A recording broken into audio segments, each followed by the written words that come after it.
ভাই এখন যা চলছে এটা সাধারণ কূটনৈতিক উত্তেজনা নয়। ইরান, ইসরায়েল আর আমেরিকা এই তিন দেশের পরিস্থিতি সরাসরি প্রি ওয়ার স্টেজে ঢুকে গেছে। যে কোনো যুদ্ধের আগে প্রথমে যেটা হয় সাধারণ মানুষকে সরিয়ে নেওয়া আর মিলিটারি ফোর্সকে ভেতরে ঢোকানো, আর ঠিক সেটাই এখন চোখের সামনে হচ্ছে। ভারত, চীন, অস্ট্রেলিয়া, ফ্রান্স, যুক্তরাজ্য একটার পর একটা দেশ ইরান ও ইসরায়েল থেকে নিজেদের নাগরিকদের বের করে নিচ্ছে। ইতিহাস বলছে এমন সিদ্ধান্ত তখনই নেওয়া হয় যখন বড় কিছু ঘটতে চলেছে। ইরান নিজেদের আকাশপথ কার্যত নন ফ্লাই জোন করে রেখেছে।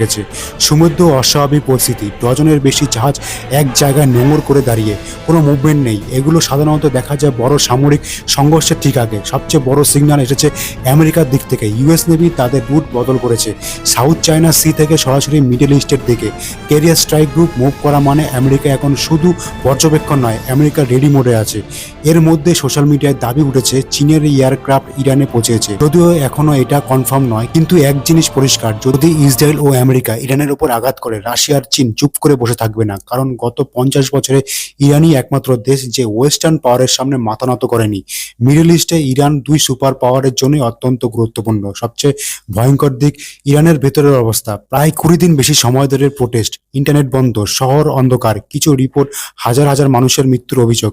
ইতিহাস বরাবর দেখিয়েছে যখন কোনো দেশ ভেতরে ঢুকে দুর্বল হয় তখনই বাইরের শক্তি আঘাত করে। অফিসিয়ালি কোনো যুদ্ধ ঘোষণা হয়নি, কিন্তু নাগরিক সরানো, no fly zone, military movement, internet collapse সব মিলে একটা স্পষ্ট প্রি ওয়ার মোবাইলাইজেশন। আগামী কয়েকটা দিন শুধু মিডল ইস্টের জন্য নয়, পুরো বিশ্বের জন্য ভীষণ গুরুত্বপূর্ণ হতে চলেছে।